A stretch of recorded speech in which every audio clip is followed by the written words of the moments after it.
Salut tout le monde, on se retrouve aujourd'hui dans ce tout premier épisode de podcast. En toute sincérité, je sais pas du tout comment je vais l'appeler. Au moment où je tourne ça, j'ai vraiment pas d'idée de nom à lui donner. Tout ce que je sais, c'est que j'ai très envie de partager mon travail. Je sais pas avec quelle voix je peux le faire et j'ai l'impression que celle-ci c'est vraiment la bonne. J'écoute énormément de podcasts au quotidien et je me suis dit mais en fait c'est vraiment le meilleur moyen pour que d'autres prothésistes ongulaires qui commencent ou pas puissent me dire si elles sont d'accord ou pas d'ailleurs avec ma façon de voir les choses. Et du coup je me suis dit que dans ce premier épisode on allait faire un truc extrêmement simple mais on allait juste rappeler c'est quoi une prothésiste angulaire. C'est le b.a.-ba, il y a beaucoup de gens qui oublient ce que c'est. Le but de ce podcast, pour moi, c'est vraiment de parler de tout en large et en travers, même les sujets qui fâchent. Du coup, c'est quoi une prothèse angulaire et surtout comment j'en suis arrivée là, comment j'en suis arrivée à vous faire un podcast dans lequel je parle du métier de prothésie ongulaire, à quel moment surtout je suis légitime pour parler du métier de la prothésie ongulaire parce que, on va pas se mentir, je suis personne. J'arrive là avec mes gros sabots et je me prétends savoir ce que c'est une prothésiste angulaire. Donc je m'appelle Naomi. Je suis prothésiste angulaire depuis 3 ans. Ça fait maintenant 3 ans que c'est mon travail. Et ça fait 7 ans que je pratique. J'ai commencé avec un CAP petite enfance. Ça n'a rien à voir. En fait, je savais pas quoi faire à la sortie de mon collège. Je voulais être sage-femme. Rien à voir. Je vous entends déjà. Et au final, j'avais absolument pas les notes ni la possibilité de devenir sage-femme. Donc j'ai décidé de me tourner vers la petite enfance, comme ma maman, parce que j'ai toujours adoré les enfants. Donc c'est ce que j'ai fait. À 15 ans, j'ai quitté la troisième dans l'optique de faire mon CAP petite enfance. Et en fait, pendant que je le faisais, alors je sais pas si vous le savez, je pense que oui, une alternance c'est extrêmement mal payé. Mais alors, les alternances en CAP, est-ce qu'on peut en parler? Que j'ai 15 ans, que j'ai pas 15 ans, je fais un 35 heures et je suis payée 370 € par mois. Non mais, allô? On est où là? Donc c'est pas avec mes petits 370 € par mois que j'allais aller chez la prothésiste du coin, surtout en 2017. Moi je suis basée sur Dijon et en toute sincérité, il y avait rien. Alors je pense qu'il y avait des prothésistes ongulaires, mais très sincèrement pas des prothésistes ongulaires pour faire ce que j'avais envie de faire. Parce que moi, ce que j'avais envie de faire, c'était les ongles de Eyo Corali. Si vous connaissez pas Eyo Corali, ça s'écrit A-Y-O Corali, je vous invite à aller directement là tout de suite maintenant sur YouTube. Mettez pause à ce podcast et regardez juste le personnage. Vous allez vite comprendre que on n'est pas sur un classique baby boomer ou autre. Moi, je voulais du nail art, du XL, des trucs mais trop beau qui match comme cette meuf qui a vraiment beaucoup trop de talent. Et justement, à cette époque-là, Eyo Coralie commençait à se faire les ongles elle-même et elle commençait avec de l'acrylique. Il n'y avait même pas encore la pose américaine en France, dites-vous. Donc elle a acheté tout sur Ongle 24. J'ai fait exactement la même chose, tout son protocole, machin et tout. Et c'est comme ça que j'ai commencé à me faire mes tout premiers ongles. Je faisais ça dans ma chambre chez mes parents, mais mon Dieu, mais l'odeur que ça avait, parce que l'acrylique, si vous voulez, c'est une petite poudre que vous activez en créant une espèce de pâte avec ce qu'on appelle un monomère.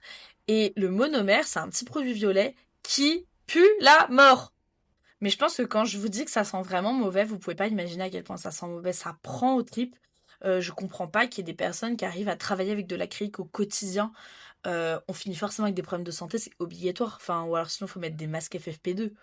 Mon père, il devenait fou. Je pouvais ouvrir la fenêtre en plein hiver, que il entendait, enfin du moins il sentait à l'autre bout de l'appart l'odeur de ce produit. Au bout d'un moment, j'avais plus vraiment trop le droit de me faire les ongles, et puis je vous parle même pas du résultat. Et là, mais quel miracle! Ma déesse Yoko Rally qui sort une nouvelle vidéo où elle se fait les ongles, et elle me fait découvrir la pose américaine.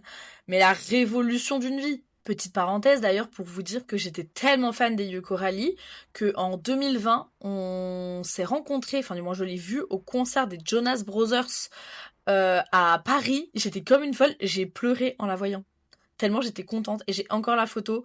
Mais m'en demandez pas trop, je vous jure que je la ressortirai pas parce que ma tête à cette époque, c'était hilarant. Enfin bref, tout ça pour dire que j'ai découvert la pose américaine et là ça a changé toute ma vie.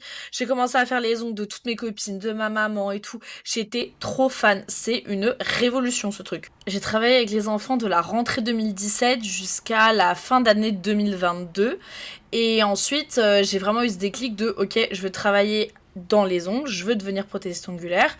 Les enfants je pouvais plus, j'y arrivais plus et en fait...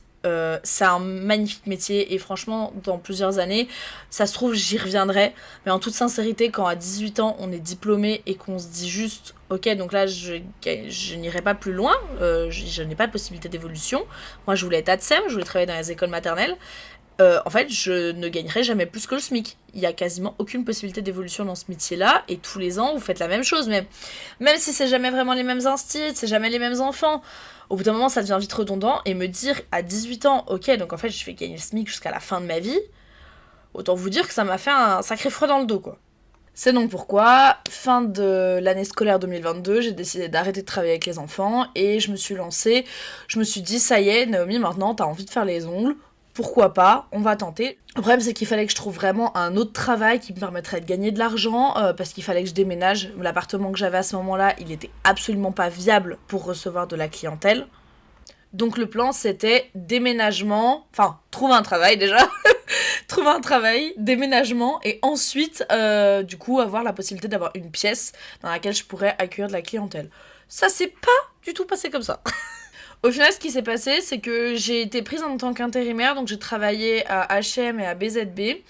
Et pendant cette période-là, donc ça a duré quelques mois, j'ai eu un entretien d'embauche parce que sur Indeed, j'ai vu une offre d'emploi de prothésie ongulaire pour un bar à ongles à Quetigny. Donc là, je me suis dit, bon bah, tu sais quoi, Naomi, j'avais jamais fait de formation. J'ai jamais fait de formation, je n'ai pas, selon moi, le niveau de travailler dans un endroit, même si je sais que voilà, ça tient, c'est joli, j'adore le nail art, je suis motivée et tout, mais là, moi, dans ma tête, j'y vais pas confiante, je me dis pas que je vais avoir le poste, c'est sûr, j'ai toutes les compétences. Franchement, j'y vais tellement défaitiste, je postule, et sous... je ne sais pas quel miracle, du coup, je suis recontactée et on me propose un entretien avec un modèle. Donc, on me donne une date. Et là, moi, je capte qu'en fait, c'est du gel. Et j'ai jamais fait de gel de ma vie. Et ouais. Donc là, le problème, c'est que va falloir que j'apprenne à faire du gel en quelques jours. Parce que l'entretien, c'est dans moins d'une semaine. Je pouvais pas faire les ongles de ma modèle. Parce que le problème, c'est que du coup, il fallait qu'elle ait les ongles faits. Et j'avais pas de quoi lui faire une dépose. Enfin, j'étais pas assez à l'aise pour lui faire une dépose. Et si la dépose était mal faite, je ne voulais pas que du coup ça se voit à l'entretien. Je sais, c'est pas du tout comme ça qu'il faut réfléchir. Mais en fait, dans l'offre d'emploi, il disait bien qu'il y avait une formation pendant une semaine. Donc moi, je me suis dit, nickel, ils m'apprendront tous les trucs sur lesquels j'ai des lacunes. Je faisais des déposes, mais je savais qu'elles étaient pas parfaites. Je passe littéralement du coup ma soirée à me faire ma mauvaise main avec du coup mon habitude de pose américaine. Sauf que du coup moi, je me fais du long stiletto, je fais du LXL en stiletto. Donc il fallait que je fasse pareil de l'autre côté. J'ai commencé le gel en faisant du stiletto. Je suis complètement malade. Et franchement, croyez-moi ou non, c'était pas si mal. Il y avait quelques bosses, mais c'était vraiment... J'ai encore les photos à l'heure actuelle et quand je les vois, je me dis, mais putain, meuf, t'as géré. Alors après, j'y ai passé genre 2 heures sur cette unique main. Mais j'ai géré de ouf. Et ça a trop bien tenu dans le temps. Et franchement, tu mettais les 2 mains les unes à côté de l'autre. Tu voyais que le gel, il était un peu plus bombé. Dans le sens où forcément c'était du gel. Alors que ma capsule américaine était vachement plus plate. Mais c'était vraiment pas choquant. Bref, c'est pas le sujet, essayons de ne pas trop s'étaler. Je suis allée passer mon entretien d'embauche, ça s'est super bien passé. Et du coup, j'ai pu avoir ce poste de prothésiste ongulaire. Donc c'était un bar à ongles qui ouvrait dans une galerie commerciale. J'ai travaillé sur ce bar à ongles de novembre à juin, en sachant que du coup j'ai exercé les tâches de manager aussi. Du coup, ça me plaisait, en fait, vraiment. Faut savoir que travailler là-bas, ça me plaisait, mais il y avait tellement d'inconvénients, dont, encore une fois, je pense que je ferai un épisode complet, et ce sera beaucoup plus simple. Mais les bars à ongles, pour moi, c'est à fuir. En première expérience, c'est cool, mais travail sur le long terme, je comprends pas comment on pourrait y rester et s'épanouir réellement. Et comme je l'ai dit, du coup, au mois de juin, j'ai démissionné et j'ai été embauchée dans une petite institut au centre-ville où il y avait une patronne et 2 employés. C'était un contrat saisonnier, c'était vraiment le but pour le coup. Je voulais vraiment quelque chose qui me permette de déconnecter et surtout quelque chose qui me permette derrière d'avoir Pôle emploi et de bénéficier des aides donc à la création d'entreprise, donc l'ACRE et l'ARS, et de pouvoir développer mon entreprise tranquillement quoi. Mais du coup, ce serait beaucoup trop facile. Donc le plot twist, c'est quoi ? Bah c'est que j'ai du coup terminé mon CDD. Pôle emploi m'ont littéralement répondu vous avez travaillé de 2017 à 2023, vous n'avez jamais été au chômage et vous avez gagné sur les dernières années entre 1500 € et 2200 €. On vous donne 600. Et moi j'étais là, mais pardon ? Comment ça 600 €? On me donnait pas plus de 651 €, je crois, tout en sachant que j'avais 30 jours de carence, parce que, je cite, oui, mais j'ai perçu des indemnités pour mes congés payés. Oui, parce que c'est des congés que j'ai pas pris, du coup. Donc je vois pas pourquoi je me taperais, sachant qu'on rappelle quand même que dans ce CDD, j'y étais pendant 4 mois. Hein. J'ai pas travaillé là-bas pendant 1 an. Donc oui, j'ai eu une indemnité pour mes congés payés, et j'ai eu des indemnités de fin de contrat, surtout. C'était surtout ça.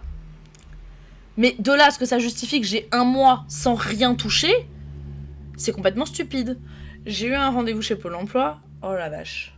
En fait, on m'a juste expliqué que c'était parce que j'avais fait quelques mois d'intérim et que les mois en fait, il aurait mieux fallu que je travaille pas. Donc vous savez quoi, je vous le dis, si jamais vous vous retrouvez dans cette situation, même si vous devez attendre quelques mois, et ben profitez de Pôle emploi et cherchez pas à aller travailler, parce que du coup, après, derrière, quand vous allez dans le bureau de Pôle emploi, ils vous disent ça. Moi, j'étais dégoûtée. Je précise quand même qu'à la base, c'est une conseillère Pôle emploi qui m'avait dit que si je faisais tout ce plan-là à la lettre, j'allais pouvoir avoir droit à l'ACRE et à l'ARS. J'avais même pas le droit en fait à l'ACRE et à l'ARS. Je crois que c'était ça le pire, c'est que j'avais même pas le droit parce que je gagnais pas assez et que du coup, en vrai, c'était pas si rentable. Donc en fait, la nana a choisi que c'était pas rentable, elle m'a même pas laissé le choix. Bon, après, ils ont sûrement des règles, hein, je n'en doute pas un instant. Mais du coup, j'avais vraiment le seum. Et du coup, là, je me suis vraiment retrouvée au chômage pour la vraie première fois de ma vie. Donc de fin septembre jusqu'à début décembre, pendant 2 mois, où j'ai cherché du travail à tire-larigot. Enfin, bref, je cherchais du travail n'importe où, tant que ça me permettait d'avoir de l'argent, parce que je gagnais quasiment rien. Heureusement, j'avais un peu d'argent de côté, mais vraiment pas grand-chose. Et du coup, pas le choix, j'ai postulé à l'Intermarché, à côté de chez moi. J'ai travaillé à l'Inter pendant un peu moins d'1 an. J'avais un espèce de mi-temps, étant donné que c'était un 30 heures, mais en vrai, je cherchais à avoir le plus d'argent possible pour payer mes factures et vivre ma vie comme je la vivais. Parce que voilà, pour ceux qui ne le savent pas, je fais énormément de concerts, je sors souvent avec mes amis, etc. J'aime faire des activités, aller dans d'autres villes, voyager, mais surtout faire des concerts, et ça coûte très cher. Donc j'essayais de faire le max d'heures supplémentaires possible, etc. Mais à côté, j'avais quand même mon entreprise. Ça a été une année extrêmement compliquée. Donc ça, c'était de la période fin 2023 jusqu'à du coup fin 2024. Où du coup, je cumulais le fait de travailler à l'Intermarché, ma vie de couple, mes problèmes personnels, plus le fait que je devais faire développer mon entreprise. Parce que le but, c'était que je m'étais dit, dans 2 ans, je veux pouvoir en vivre. J'ai beaucoup de chance, je pense, puisque ça a marché vachement plus vite que prévu. Il y a eu, je dirais, les quelques mois de latence. J'ai commencé à avoir un peu de clientèle fin d'année, mais vraiment très très peu. J'avais vraiment pas beaucoup de visibilité, je postais jamais, etc. Et c'est vraiment arrivé, j'ai eu une vague de clientes d'un coup qui est arrivée, je dirais, mai 2024. Avant, c'était vraiment des copines sur qui je faisais, etc. Mais je saurais pas l'expliquer. Mai 2024, j'ai d'un coup eu plein de clientes. Alors après, c'est pas arrivé de nulle part non plus. J'étais très investie, je postais beaucoup sur les réseaux sociaux. J'essayais de mettre en avant le plus possible mon travail, que ce soit en post, en story, etc. Et surtout, je faisais beaucoup de TikTok. Et je me suis rendu compte que les TikTok et les réels marchaient vraiment énormément. Et c'est ça qui m'a permis, du coup, d'avoir cette visibilité. J'ai eu 2-3 vidéos qui ont vraiment très bien marché. Et ça m'a apporté de la visibilité parce que, encore une fois, maintenant, TikTok, c'est vraiment un moteur de recherche. Personnellement, moi, quand je vais dans une ville ou que je cherche quelque chose, c'est vrai que je vais sur TikTok et je regarde les avis des gens. Et bref, je pense qu'on fait tous à peu près ça. Et en fait, je me suis vraiment rendu compte qu'avec la clientèle, c'était un plus. Le fait de faire ça, c'est ça qui m'a ramené ma clientèle d'un coup. C'est ça qui a fait que en quelques mois, j'ai pu vivre de mon entreprise. C'est ça qui a fait que dès le mois d'octobre, j'avais la possibilité de démissionner de l'Inter. Mais bon, tout n'a pas été tout beau, tout rose non plus dans cet Intermarché. Heureusement, j'ai fait des rencontres absolument incroyables que j'ai toujours aujourd'hui et que je regrette pour rien au monde, mais vraiment, je ne regrette pour rien au monde d'être allée travailler dans cet Intermarché. Ça m'a appris tellement de choses. Et il y a une part de moi, enfant, qui a toujours voulu être caissière. Je pense que je voudrais plus jamais l'être de ma vie. Quand j'étais à H&M, être en caisse, j'aimais énormément ça. Mais alors, par contre, faire ça toute la journée à l'Inter, avec des clients dans l'Intermarché, je vous jure que je veux plus jamais faire ça de ma vie. Mais je suis très heureuse d'avoir eu l'occasion, d'avoir l'expérience de faire ça dans ma vie par contre. Tout ça pour dire, c'était très difficile en fait de combiner Intermarché avec justement mon entreprise. En plus, je faisais ça de chez moi. J'habite juste à côté de la caserne de pompiers. En fait, je suis entre la caserne de pompiers et le commissariat de police. Alors, autant vous dire que j'espère qu'on n'entend pas les camions derrière. Bref. C'était très difficile d'allier les deux, même si je faisais ça de chez moi. Parce que déjà, quand j'ai déménagé, j'étais pas forcément à côté de l'Inter. J'avais quand même un bon chemin de route, quoi, pour y aller. Prendre des clients, je les prenais jusqu'à super tard. Je me rappelle avoir commencé des journées à 7h30 le matin et avoir fini à 21h30. Mais en fait, je voulais satisfaire tout le monde parce que je voulais... Enfin, c'est paradoxal, mais je veux que tout le monde soit satisfait. Donc du coup, je prends le plus de monde possible quitte à m'épuiser en espérant que ces gens reviendront.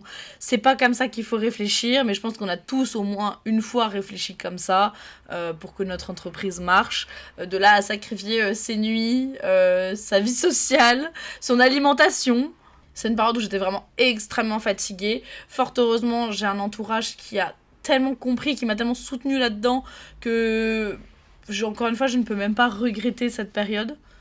Mais bon, au début, c'était vraiment... vu que j'avais une manager qui n'était pas très pressée de faire les emplois du temps, en fait, j'avais possibilité de prendre des créneaux, des fois, que sur une semaine ou sur 2 semaines max. Donc c'était vraiment très compliqué. Je gérais tout par DM parce que c'était vachement plus simple avec les clients. Mais comme on dit, il faut tous bien à un moment donné commencer quelque part. Et comme je disais plus tôt, à partir du mois de mai, ça a commencé à vraiment bien marcher. Et arrivé au mois de juillet, juin-juillet, j'étais vraiment tellement à l'aise avec ma clientèle que je me suis dit, ok Naomi, maintenant les gens ils savent qui tu es. Quand ils voient ton compte Instagram, ils savent que ce que tu fais c'est qualitatif, ce que tu fais c'est bien. Donc en fait ils viennent automatiquement, j'avais plus besoin d'essayer d'appâter les gens, ils venaient quand même. Donc en fait j'arrivais à avoir un capital assez stable sur plusieurs mois. Et là je me suis dit, alors, je regrette pas de l'avoir fait. Mais avec du recul, j'aurais pu attendre un peu plus parce que c'était pas très sécure. Avec du recul, là je vais donc en vous étalant le topo, je pense que vous le comprenez. Mai 2024, je commence à avoir de la clientèle et tout, franchement c'est bien, machin. Juin, j'ai encore plus de clientèle, quasiment je double mon chiffre. Et vraiment, je suis épanouie, j'ai de la clientèle, les gens viennent, etc. Juillet, encore plus banger. Et là, je me dis quoi ? Je veux un local. En fait, un local, je me dis, ça pourrait être que bénéfique pour moi, donc je veux un local. Mais c'est peut-être un peu tôt. Alors, tout le monde me l'a dit, hein, Naomi, il faut payer le local, machin et tout, mais en fait, je voulais pas mon propre local à moi, je voulais aller chez quelqu'un. Je voulais faire de la sous-location, en gros. C'était plus simple, comme ça, j'ai que ça à payer, j'ai pas à me soucier des charges électricité, machin, tout. J'avais assez de problèmes à ce moment-là dans ma vie, donc je ne voulais pas avoir ce tard, enfin, je sais pas comment expliquer, j'ai pas le mot. La responsabilité, voilà, de gérer je ne sais combien de factures. Moi, je voulais juste me dire, ok, je donne tant d'argent à une seule personne dans le mois et basta, c'est réglé. Et, hasard de dingue, j'avais déjà postulé quelques mois plus tôt, donc fort heureusement, elle n'était pas disponible, parce que j'aurais jamais pu payer. Mais j'avais déjà postulé plus tôt chez la petite Méduse parce qu'elle cherchait quelqu'un. Et au final, pour je ne sais pas quelle raison, la place était de nouveau disponible au mois de août. Et quand je l'ai vue, j'ai postulé tout de suite. Je lui ai tout de suite demandé. Mes clientes le savent. Ça fait plus d'1 an maintenant et je suis toujours là-bas. Ça se passe merveilleusement bien. Mais vraiment, pour moi, ça a été la révélation. Travailler avec d'autres personnes, découvrir d'autres corps de métier. Au quotidien, moi, en plus, pour le coup, j'ai la tête de l'emploi. je suis tatouée, j'ai des piercings, bon voilà. En fait, quand on me voit, justement, souvent les gens pensent que je suis la perceuse, et je leur dis, non, la perceuse, elle est pas là. Voilà. J'ai la tête de l'emploi, quoi. Et du coup, maintenant, ça fait, comme je disais, du coup, un peu plus d'1 an, parce que c'était le 11 août, si je ne me trompe pas. Le 11 août 2024, je signais, du coup, avec ma collègue actuelle. Et depuis, bah voilà, on est là. Aujourd'hui, quand j'enregistre, on est le 15 septembre. Et depuis, bah, tout se passe très bien. On cohabite, on est avec une tatoueuse et tout. Et franchement, j'en suis super heureuse, quoi. J'ai enfin ce que je veux et je vis de ce que j'aime. J'avais énormément de soucis de santé, que j'ai toujours d'ailleurs. J'ai beaucoup de problèmes de dos et du coup c'est vrai que travailler à l'inter sur le long terme c'est devenu très très très compliqué. Au-delà du fait que voilà, ça se passait pas forcément bien sur la fin, bah du coup j'avais beaucoup de soucis de santé qui faisaient que, surtout au niveau du dos, oui principalement, qui faisaient que je pouvais pas rester dans des positions statiques pendant de longs moments. Maintenant je peux adapter mon poste comme je le veux, je peux prendre aux heures que je veux, je peux respecter mon rythme, si je veux me lever, si je veux partir, si je veux marcher, je fais ce que je veux et franchement ça me libère. Mes rendez-vous de kiné je peux les prendre, mes rendez-vous chez le médecin je peux les prendre. C'était vraiment l'énorme point noir de travailler à l'inter. J'ai démissionné avec énormément de risques. Enfin, en fait, je pense qu'on est tous pareils. On a beau savoir que l'entreprise, elle tourne. En fait, on sait que c'est quand même... comment expliquer ? C'est limite. Et du fait, on se dit pas ah, j'ai envie de démissionner. Enfin, pour démissionner, pour moi, il faut être vraiment super à l'aise et il faut faire des chiffres d'affaires à 5 chiffres. Et moi, c'était clairement pas mon cas. Et évidemment, c'est toujours pas mon cas. Je ne fais toujours pas des chiffres d'affaires à 5 chiffres. Un jour, j'espère, mais c'est pas le cas. Mais en tout cas, ce que je gagnais à ce moment-là et ce que j'ai maintenant, c'était pas la même chose. Et du coup, c'était quand même assez inquiétant. Mais au bout d'un moment, je suis arrivée à un point de non-retour où mon médecin il m'a dit bah maintenant, il n'y a plus le choix. Faut démissionner, faut couper, faut arrêter. Me consacrer que à ça. Parce qu'en fait, je ne pouvais plus prendre mes rendez-vous chez le médecin. C'était plus viable en fait, je pouvais même pas me soigner donc c'était un cercle vicieux. Maintenant ça va vachement mieux, je peux faire ce que je veux. Tous les mercredis matins, mes clientes le savent, j'ai kiné, donc je suis en jogging. Tout ça pour dire que Rome ne s'est pas construite en un jour, comme on dit. Tout ne s'est pas fait en un jour, mais par contre j'ai conscience que j'ai beaucoup de chance, dans le sens où ça a pris quand même assez rapidement. Alors après, je fais les ongles depuis très longtemps, comme vous l'avez compris. Je fais les ongles depuis 2017, donc ça fait 7 ans aujourd'hui que je pratique. 8 ans même, 8 ans, je viens de me rendre compte. Ça fait 8 ans aujourd'hui que je fais les ongles, que je m'entraîne. Donc en fait, même si j'ai jamais fait de formation, parce que oui, du coup, je n'ai jamais fait de formation prothésie ongulaire, en fait, je me sens pas... Enfin, si je devais en faire à l'heure actuelle, je pense que ce serait pour peaufiner, pour améliorer des choses, ou surtout pour du nail art. Mais en fait, j'ai tout appris de moi-même, j'ai appris de mes propres erreurs. Donc en fait, quand les gens me demandent des conseils, je suis pas forcément la meilleure, parce que moi, je leur dirais juste, apprends tes erreurs. Je considère qu'il faut quand même un minimum apprendre de ses erreurs avant de lire dans des bouquins ou les formations à distance, etc. Non, pour moi, déjà, c'est formation en présentiel ou alors t'apprends tes propres erreurs en testant sur toi-même. En fait, on est notre meilleur test. Si tu testes pas sur toi et que tu sais pas ce que tu fais à l'autre, c'est quand même un peu bête, je trouve. On a la possibilité de faire ça. Go! C'est sûr que j'irai pas dire à un chirurgien comment ça tu veux m'opérer la rate et tu t'es jamais fait opérer de la rate. Oui, c'est pas du tout la même chose.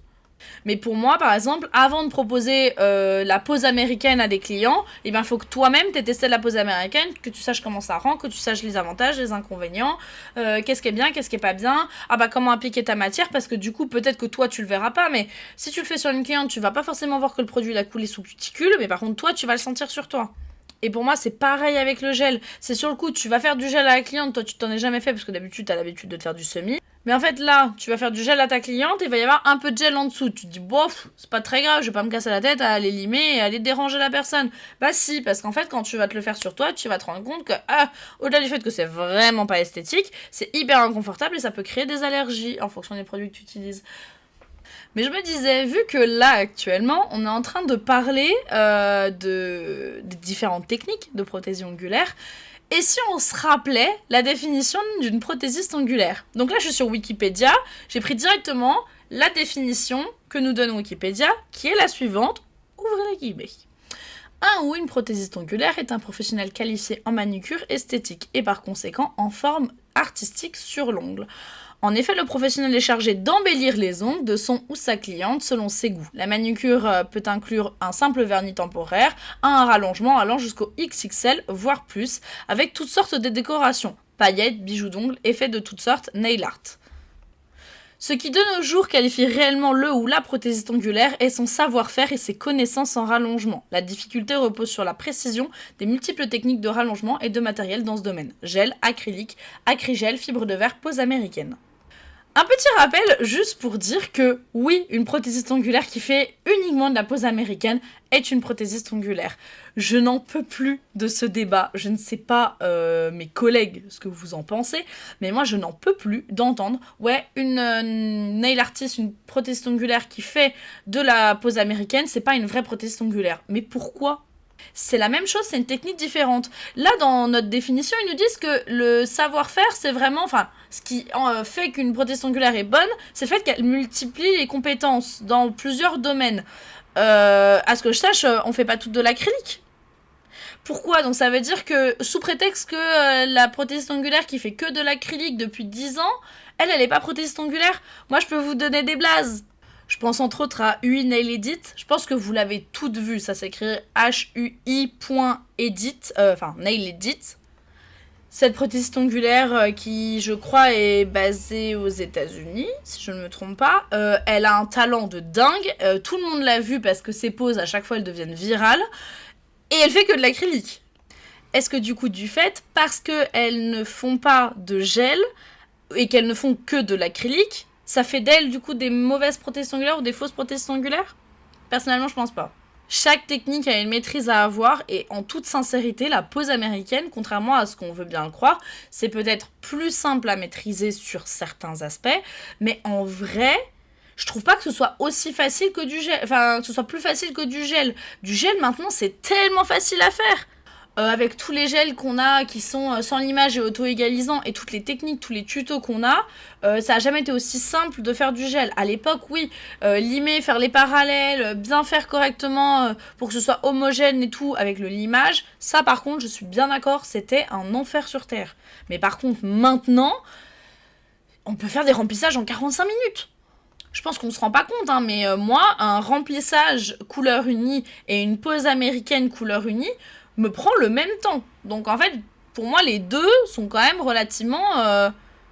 c'est la même chose, quoi. C'est juste que c'est pas le même produit. Arrêtons donc de nous crêper le chignon, à être tout le temps pas d'accord avec elle, pas d'accord avec elle. On fait le même métier. On fait le même métier et en fait le but c'est de s'entraider, c'est comme dans tous les domaines, le but pour être crédible c'est que tout le monde s'entraide. Si personne s'entraide, forcément au bout d'un moment personne nous prend au sérieux parce qu'en fait on sait que se prendre la tête et on n'est pas d'accord nous-mêmes. Pour faire reconnaître un métier, il faut pouvoir avoir une communauté majeure de personnes qui soient d'accord sur une chose. Là demain, si jamais Monsieur Y ou Madame Y va pour dire moi je veux déposer ça à la chambre de métier, je veux dire que ça, le métier de prothésiste ongulaire, c'est un vrai métier, etc. D'accord, maintenant expliquez-moi en quoi ça consiste. Imaginez que cette personne-là, elle parle que du gel. Et puis après, il y a quelqu'un d'autre qui vient faire la même chose et elle parle de la pose américaine. Non, c'est tout. C'est tout, c'est faire les ongles, c'est rallonger, peu importe la technique, etc. Et après, oui, par contre, il faut instaurer des protocoles. Mais chaque protocole est différent en fonction de la technique. Et c'est là que, du coup, rentre la complexité du métier. Personnellement, je pense que si demain, il devait y avoir un diplôme de prothèse ongulaire, un CAP prothésiste ongulaire, je pense qu'on devrait devoir toucher à toutes les matières. Je pense que, je sais pas exactement comment ça marche, un CAP en général c'est 2 ans, je considère que devrait y avoir des chapitres sur chaque technique. On devrait devoir tout tester, tout faire. Même l'acrylique, même si maintenant c'est quand même vachement moins réputé et qu'il y en a de moins en moins, je trouve, du moins en France. Pour moi, on devrait nous apprendre à tout faire, vraiment. Acrylique, pose américaine, semi-permanent, gainage, renfort, XXL, tout. On devrait tout nous apprendre. Mais je pense que c'est surtout important de se rendre compte de tout ce que ça fait, une prothésiste ongulaire. Parce que là, comme ça, on se dit... je manipule juste une matière. Oui, mais sauf qu'il y a tellement de choses en plus à savoir. En fait, je pense que, encore une fois, on ne se rend pas compte du savoir que c'est de ce métier-là. Comme tous les métiers d'ailleurs. Y a des gens, ils auront le cliché de se dire qu'un coiffeur, bah, ça coupe juste des cheveux. Mais c'est vraiment pas le cas. Il y a plein de choses, faut étudier le visage, faut faire énormément de choses en fonction de la texture du cheveu, quand tu veux faire une couleur, une décoloration. Enfin, il y a énormément de choses à prendre en compte et c'est un savoir immense. C'est pas pour rien qu'il y a plusieurs années d'études pour ça. Et je trouve ça encore dommage que maintenant, ce soit pas assez démocratisé justement dans notre métier qui est la prothèse ongulaire. Parce qu'en fait, du coup, on n'est pas pris au sérieux alors que c'est un savoir colossal. Le nombre de types de cuticules qu'il y a, est-ce qu'il faut les enlever ou pas, pourquoi ça saigne pas, pourquoi là ça s'enlève pas, pourquoi là ça colle, pourquoi la plaque elle est grasse, pourquoi ça se décolle, les propriétés de chaque produit, parce que c'est pareil, la théorie de la bandelette, comme on dit, où ça faut savoir quelle matière va à quel ongle, mais comment reconnaître tel ongle. Comment je sais si ma cliente elle a un ongle mou ou un ongle dur alors que en fait sur sa plaque ils sont super courts. En fait, c'est toutes ces choses-là qui font que on ait une vraie prothésiste ongulaire. C'est d'avoir toutes ces connaissances et de savoir les transmettre automatiquement. Pareil, un autre truc, je considère qu'on devrait normaliser de dire à nos clientes ce qu'on leur met sur les ongles. Moi, je sais que plus ça va et plus maintenant, je dis à mes clientes, voilà, j'ai utilisé ça, voilà, je fais ça, pour que si jamais, je ne sais pour quelle raison, elles déménagent, elles s'en vont, elles arrêtent et que plus tard, je ne suis plus là ou elles veulent aller ailleurs, parce que c'est totalement leur droit. Et mais si vous saviez à quel point moi, je comprends, enfin, il n'y a aucun souci avec ça, je ne vois même pas mes collègues comme des concurrentes, pour moi, ce sont des collègues. Et au moins elle sait avec quoi elle part sur les ongles. Le nombre de personnes que j'ai qui viennent chez moi et qui ne savent même pas ce qu'on leur fait. Dites-vous, là j'ai une cliente, elle vient depuis maintenant à peu près 1 an, un peu moins peut-être, et elle allait chez une autre prothésiste ongulaire, et elle était persuadée que ce qu'elle faisait c'était de la pose américaine. Et quand je lui expliquais à chaque fois, en fait, c'était très bizarre parce qu'à chaque fin de rendez-vous, début de rendez-vous, quand on défaisait sa pose américaine et qu'on la refaisait, elle comprenait pas pourquoi je refaisais tout. Et au fur et à mesure, en fait, elle s'en mêlait les pinceaux, parce que déjà, ça faisait 1 an qu'elle n'y était pas allée, et elle n'arrivait pas à comprendre, parce que la personne qu'elle avait en face ne lui faisait jamais la même chose, de ce que j'ai compris, du moins. Avec tout ce qu'elle m'a dit, moi, j'ai surtout l'impression qu'elle ne lui faisait jamais la même chose, que c'était jamais pareil, mais des fois, elle lui faisait du gel, des fois, elle lui faisait du remplissage, des fois, elle lui faisait de la pose complète, il y a des fois où elle faisait de la pose américaine, en fait, elle faisait jamais vraiment la même chose, et du coup, en fait, elle savait même pas ce qu'on lui faisait. Je suis d'accord qu'on est professionnel, mais bon, à un moment donné, je pense que c'est pas non plus si compliqué que ça de dire à la personne, bon écoute, je vais te mettre ça, Là, en ce moment, je suis en train d'essayer de prendre justement l'habitude. Moi, je passe par la plateforme de réservation Booksy, et j'essaie de prendre l'habitude justement de noter dans les notes de chaque rendez-vous quel produit j'ai utilisé. Bon, les couleurs, je vous mens pas que je me casse pas la tête, mais je pense que c'est une bonne habitude à prendre, qu'on devrait tous prendre, de noter ce qu'on a utilisé pour que si la personne le demande, on soit capable de redire. Et surtout parce que du coup des fois y a des trucs qui vont, il y a des trucs qui vont pas, il y a des clientes, et pareil, c'est pas parce que...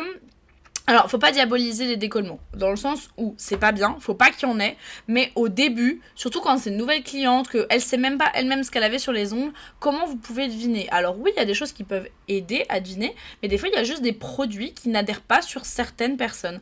Pour X ou Y raison, ça peut être des problèmes de santé venant de la personne, elle peut être enceinte, et qu'elle ne sait même pas. Il y a énormément de facteurs qui font que ça peut ne pas tenir. Et je pense que là, c'est plus un appel à la clientèle qui m'écoute là maintenant, c'est de ne pas diaboliser votre prothèse ongulaire parce que une fois ça n'a pas tenu.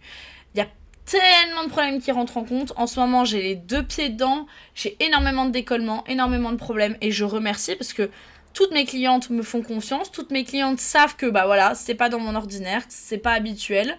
Même des nouvelles personnes d'ailleurs, mais l'important par contre c'est d'être transparent. Si vous leur dites pas, elles peuvent pas le deviner. Et là le truc c'est que moi j'ai fait le gage d'être transparente, de dire en story, voilà, écoutez, j'ai des problèmes. Il y a des problèmes avec mes produits, dus à sûrement une reformulation ou des choses qui sont pas compatibles. Là, il y a beaucoup de décollements, j'ai beaucoup de problèmes avec plein de personnes. Si vous avez ce problème, contactez-moi pour qu'on puisse le régler et trouver une solution ensemble, voir quand est-ce qu'est le prochain rendez-vous et surtout mettre les choses à plat. L'important, c'est toujours de trouver une solution en fait. La personne, elle a payé pour ce service. Si vous, demain, vous allez chez le coiffeur, vous demandez une couleur et une coupe, et que le coiffeur, il vous fait payer et il vous dit « Oh au final, je trouvais que t'avais pas besoin de la couleur », Bah non, vous êtes pas content parce que vous avez dit bah oui mais non, moi je veux une couleur. J'ai déjà payé pour la couleur, donc je vois pas pourquoi vous me la faites pas. Bah en fait c'est exactement la même chose. En fait, la personne elle paye pour quelque chose, donc en fait ça se doit d'être fait et impeccable. Donc s'il y a un problème, l'important c'est de reconnaître qu'il y a un problème.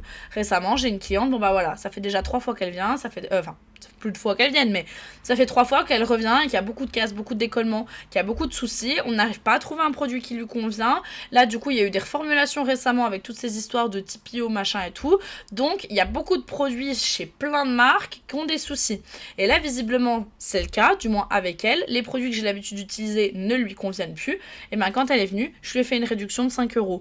Pourquoi ? Parce que c'est la moindre des choses pour le dédommagement, et je lui ai bien dit, si jamais il y a encore un problème, cette fois-ci n'attends pas, envoie-moi un message et on refera la pause. Oui, c'est à mes frais, mais c'est le risque. Vous êtes une entreprise, c'est le risque. Bah moi je le refais à mes frais dans ces cas-là, surtout quand je sais que le problème il vient de moi. C'est ce que je lui avais expliqué. En fait, j'ai des clientes, des fois, elles vont se faire les ongles et elles vont me dire « Ah, ça a cassé, ça a décollé 2-3 fois. » Et je vais leur dire « Ouais, mais fais attention, prends soin de tes ongles. » Et parce que à force de payer des réparations, ça va les saouler. Je sais que ça peut paraître un peu bizarre dit comme ça, mais en fait, à force de payer des réparations, ça les saoule, donc elles ont plus envie de payer des réparations. Et quand tu leur expliques, bah oui, mais faut pas appuyer avec ton doigt sur la chasse d'eau, faut pas ouvrir tes canettes avec tes ongles. Tes ongles, c'est pas des outils, et c'est la même chose que tes vrais ongles. Ce que tu ferais pas avec tes vrais ongles, tu le fais pas avec les faux. Et bah, bizarrement, au bout de 2-3 rendez-vous, il y a plus de problème, il y a plus de casse. Donc en général, j'attends 2-3 rendez-vous et quand je vois que le problème persiste, je fais ok, d'accord, donc c'est que là, il y a vraiment un problème avec mes produits. Et là, en plus, en ce moment, je vois qu'il y a plusieurs personnes qui sont touchées. C'est que le problème vient vraiment de moi. Donc l'important, c'est d'être commerçant parce qu'encore une fois, la personne, elle a payé un service. Prothésiste ongulaire, c'est quand même se faire les ongles, c'est un certain prix, c'est un luxe. Donc je considère que la qualité doit y être. Mais du coup, la grande question, c'est quoi être prothésiste ongulaire ? On a fait la définition tout à l'heure. Mais ça, c'est ce que tout le monde sait techniquement, c'est sur le papier. Mais en vrai, c'est quoi d'être prothésiste ongulaire ? Être prothésiste ongulaire, c'est, dans la plupart du cas, du coup, gérer une entreprise. C'est être sa propre femme de ménage, sa propre comptable, savoir gérer des logiciels, de la comptabilité, faire sa propre comptabilité, du fait. C'est vraiment gérer une entreprise dans son ensemble. C'est être community manager, son propre community manager. Et je pense qu'on se rend pas compte à quel point, en tout cas personnellement pour moi, c'est vraiment les réseaux sociaux, je pense, le pire. Autant j'y prends un peu de plaisir sur certaines choses, autant il y a des fois où j'y prends vraiment aucun plaisir. Par exemple, ça va être répondre aux messages. En fait, j'adore répondre aux messages de mes clientes habituelles. Ça, mais c'est un pur bonheur. Par contre, en fait, on reçoit tellement de DM qui veulent rien dire. En fait, c'est surtout ça. On reçoit tellement de DM qui veulent rien dire, qui parlent de tout et de rien, de personnes qui prennent même pas la peine de lire, alors que on passe des heures, voire des jours, à faire un truc joli, esthétique, bien organisé, avec toutes les informations nécessaires, pour qu'en fait des personnes prennent même pas la peine de lire. J'ai un peu l'impression d'avoir vécu ça toute ma vie, donc comme je l'ai dit, je m'appelle Naomi, et en fait, toute ma vie, on m'a appelée Noémie. Même les profs, c'est écrit sous leur nez. Et en fait, c'est là que j'ai compris que j'étais mal... que j'allais pas être aidée dans la vie. C'est là que j'ai compris que la vie était contre moi. C'est qu'en fait, il y a écrit Naomy, et les gens, pour autant, m'ont toujours appelé Noémie, Noami. Le pire, ma facture de gaz, pendant 1 an, je m'appelais Noémie. Et ils ont jamais voulu changer le nom parce que oui, mais le contrat a été fait à ce nom-là. Il fallait le dire à ce moment-là. Mais vous aviez tous mes documents. Vous aviez mon assurance habitation, mon bail, ma carte d'identité. C'est vous qui avez fait l'erreur à ce moment-là. Ok, j'ai peut-être mal vérifié, je sais pas, je me rappelle pas comment ça s'est passé. Mais je me dis, mais c'est quand même un truc de fou. Et en fait, je me rends compte que c'est exactement la même chose. Les gens, ils ont toutes les informations sous les yeux et ils ne lisent pas. Je vais donner un exemple, mais... Vraiment, je pense que c'est le meilleur exemple que je pourrais te donner. Un jour, j'étais en train de travailler et tout, et j'avais une autre collègue prothésiste ongulaire qui travaillait avec moi. Je vais dans l'accueil, elle y était, elle attendait sa cliente et tout, et on discute, on parle un peu justement nos DM, machin, les gens. Et j'ouvre un DM et je me rends compte que la personne me demande, en gros, elle aimerait prendre rendez-vous pour se faire les ongles. Je dis ok, je lui réponds, oui d'accord, pas de souci, est-ce que tu sais ce que t'aimerais faire, machin, bah, patati patata. Elle me dit, bah du gel ou de l'acrylique, n'importe. Donc déjà, la personne n'a même pas pris la peine. J'avais déjà compris que la personne n'avait pas pris la peine d'ouvrir les tarifs. Parce que du coup, je fais pas d'acrylique, je fais que du gel, de la pose américaine, du semi, du gainage. Donc voilà, je ne manipule pas cette matière. Donc déjà, je me suis dit, ça commence bien. Mais alors, vous savez tous, là, vous avez en tête à quoi ressemble un compte Instagram. Vous avez le nom de la personne, les petites bulles, etc. Et en dessous, les petites photos. Et sur maintenant quasiment tous les téléphones, tu vois le début des photos quand même. On est tous d'accord. Je lui dis, bah écoute, je fais pas d'acrylique, donc on va partir directement sur du gel. Elle me fait, ok, bah pas de problème, c'est combien? Voilà, donc je lui dis, t'as toutes les informations en story à la une. Parce que maintenant, j'avoue que je me casse plus la tête à dire aux personnes, bah c'est tant, machin. T'as toutes les informations que tu cherches. Pour moi, enfin, peut-être que je réfléchis pas de la bonne manière, mais j'ai compris maintenant que je m'étais pas cassé la tête à faire ça pendant des heures pour devoir tout réexpliquer. Franchement, c'est affreux. En vrai, psychologiquement, c'est affreux. Et là, elle me dit d'ailleurs, je sais pas combien c'est, mais si vous en faites, j'aimerais bien faire un peu de nail art. Et en fait, moi, ce qui m'avait tiqué, c'est le si vous en faites. Donc, moi, je fais que du nail art. Je fais quasiment pas de couleur unie. C'est très rare. Et en fait, sur mon compte Instagram, il n'y a que du nail art. Il n'y a rien d'autre. Je poste pas de couleur unie. Ou alors, elle date d'il y a longtemps. Hein. Et en fait, j'ai trouvé ça fou que la personne n'ouvre pas les bubules, j'ai l'habitude. Mais que la personne prenne même pas la peine de slide en bas pour voir ce que je fais, c'est-à-dire qu'elle a juste cherché une meuf pour lui faire les ongles, elle a écrit à toutes les prothésistes, elle a tapé sur écrire, enfin elle a cliqué sur écrire, et elle a juste écrit son message, bonjour j'aimerais me faire les ongles, point. Et elle a fait ça avec tout le monde. Elle cherche même pas quelqu'un qui bosse bien, elle cherche pas quelqu'un qui fait un truc qui lui plaît, elle cherche pas quelqu'un qui fait un truc dans son style, non, elle cherche juste une meuf pour lui faire les ongles. Et moi, ce qui me dérange, c'est qu'à mon avis, ça va être le genre de personne qui va s'offusquer si c'est pas exactement comme elle le veut. Mais tu n'as pas cherché ce que tu voulais. Tu ne sais pas ce que tu veux. Voilà, c'est simplement ça pour moi. Toutes les prothèses ongulaires, elles font pas la même chose. Elles ont pas le même rendu, elles ont pas le même fini. On est plein de prothèses ongulaires sur Dijon. Et ben, je peux vous dire une chose, c'est que juste en regardant une photo, tu sais qui a fait quoi. Alors après, moi j'ai l'habitude. Mais maintenant, j'ai mes clientes à moi qui me le disent. Quand je vois tes photos, quand je vois ton travail, je sais que c'est toi. Dites-vous, non mais, bon alors, j'admets qu'il est mariable. Récemment, mon copain est allé faire ses courses dans un Intermarché et quand il est rentré, il m'a dit « D'Ivoire, t'as pas une cliente qui travaille à l'Intermarché ?» Et du coup, je lui dis « Bah si, j'en ai même deux, pourquoi ?» Et là, il me l'a décrit physiquement et je lui dis « Bah oui, c'est elle s'appelle comme ça. » Et il me dit « Bah tu sais, j'ai reconnu parce que j'ai vu les ongles. » Et je réfléchis et je me dis « Mais je les ai jamais postés. » Et je lui montre plus, j'avoue maintenant, quand il y a vraiment une pause coup de cœur sur laquelle j'ai passé énormément de temps, ouais, je lui montre, mais maintenant, pas plus que ça. Et là, j'ai pas posté ces ongles-là, je les ai pas mis en story, rien. Et même elle, quand je lui en ai parlé, elle m'a dit, bah non, c'est vrai que tu les as postés nulle part. Et elle me dit, je vois même pas qui c'est, parce qu'il me l'a même pas dit. Mais en fait, il a pu me décrire ma cliente physiquement, donc je savais que c'était elle.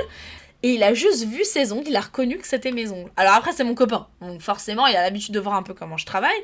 Mais contrairement à mes clientes, il n'est pas constamment sur mon compte Insta. Enfin, constamment, on s'entend. Mais il voit pas tous les jours ce que je poste, etc. quoi. Et je lui montre pas plus mon travail que ça. Et il a pas surtout mes ongles toute la journée. Et là, j'ai trouvé ça fou. Je me suis dit, waouh! Donc en fait, vraiment, prothèse ongulaire, c'est une identité. On travaille vraiment pas toutes de la même façon, en fait.